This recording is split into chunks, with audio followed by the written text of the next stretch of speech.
Pemirsa, buka mata, buka hati. Rasulullah SAW telah memberitahukan kepada kita perihal waktu-waktu yang mustajab untuk berdoa.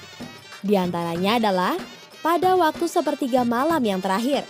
Ketika orang lain terlelap dalam tidur di sepertiga malam yang terakhir, maka beruntunglah orang yang bangun dari tidurnya dan berdoa kepada Allah Subhanahu wa Ta'ala.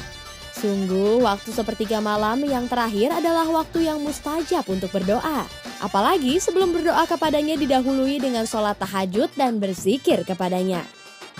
Waktu mustajab lainnya untuk berdoa adalah ketika bersujud kepada Allah, di mana waktu bersujud adalah waktu yang paling dekat antara seorang hamba dengan Tuhannya. Oleh karena itu, pada saat yang istimewa seperti ini sangat perlu untuk menyampaikan doa kepadanya. Kemudian adalah di antara azan dan iqamah. Setelah muazin menyerukan azan untuk sholat fardu, hendaknya kita memanfaatkan waktu ini untuk berdoa kepada Allah Subhanahu wa Ta'ala. Sungguh, sebelum iqamah diserukan untuk segera mengerjakan sholat, ini adalah waktu yang mustajab.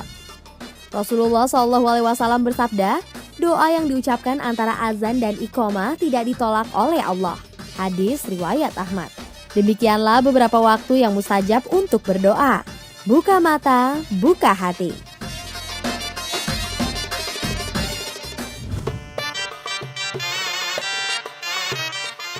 Pemirsa, buka mata, buka hati diriwayatkan dari budaknya Ummu Salamah. Dia mendengar Ummu Salamah menyampaikan hadis bahwa Rasulullah SAW berdoa seusai sholat subuh. Ya Allah, aku memohon kepadamu ilmu yang bermanfaat, rezeki yang baik dan amalan yang diterima. Hadis riwayat Al-Baihaqi dalam kitab Syu'abul Iman juz 2 halaman 284. Hadis ini menunjukkan betapa urgennya amal yang diterima. Amal yang diterima menjadi rukun kebahagiaan dan kesuksesan di dunia dan di akhirat. Imam Syafi'i berkata, setiap orang yang beramal tanpa ilmu, maka amalannya akan ditolak sia-sia. Matan Zubaid juz 1 halaman 2, Majalatul Buhuts Al-Islamiyah juz 42 halaman 279. Di antara syarat pertama diterimanya amal ibadah adalah Islam. Quran Surat Al-Imran ayat 85. Kekufuran merupakan sebab utama ditolaknya amal. Quran Surat Ali Imran ayat 90 sampai dengan 91. Dan kami hadapi segala amal yang mereka kerjakan, lalu kami jadikan amal itu bagaikan debu yang berterbangan. Quran Surat Al-Furqan ayat 3. Yang kedua, ikhlas. Quran Surat Al-Kahfi ayat 110. Rasulullah SAW meriwayatkan hadis qudsi, aku atau Allah tidak membutuhkan kepada suatu sekutu.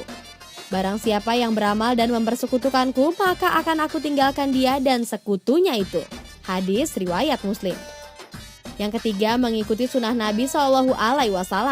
Barang siapa yang beramal tidak mengikuti perintah kami, maka akan ditolak. Hadis riwayat Muslim. Keempat, bertakwa kepada Allah. Sesungguhnya Allah hanya menerima kurban dari orang-orang yang bertakwa. Quran Surat Al-Maidah ayat 27. Kelima, berbakti kepada orang tua. Quran Surat Al-Ahqaf ayat 15 sampai dengan 16. Keenam, memperhatikan waktu beramal.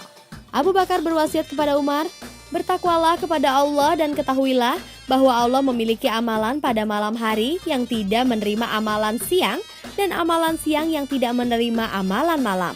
Dan Allah tidak menerima amalan sunnah sampai menunaikan yang fardu. Ketujuh, berbuat amal soleh. Kepadanya lah naik perkataan-perkataan yang baik dan amal yang soleh dinaikannya. Quran Surat Al-Fatih ayat 10. Yang kedelapan, tidak merasa bangga atas amalannya. Sedangkan tanda-tanda amal diterima itu adalah 5 macam. Yang pertama, doanya dikabulkan oleh Allah. Hadis tentang 3 orang yang terjebak dalam gua dan mereka masing-masing berdoa lalu berwasilah kepada amal ibadahnya yang lalu. Doa mereka terkabul karena amalan mereka diterima Allah. Kedua, banyak manusia yang mencintai dan menghargai orang tersebut.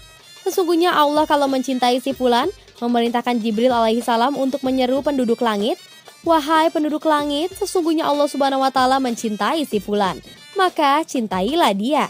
Penduduk langit pun mencintai fulan dan di bumi semua orang menerimanya. Ketiga, mendapatkan taufik ilahi untuk melakukan amal soleh berikutnya.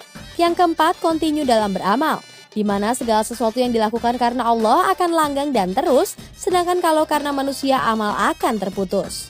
Dan dialah yang menerima tobat dari hamba-hambanya dan memaafkan kesalahan-kesalahannya dan mengetahui apa yang kamu kerjakan.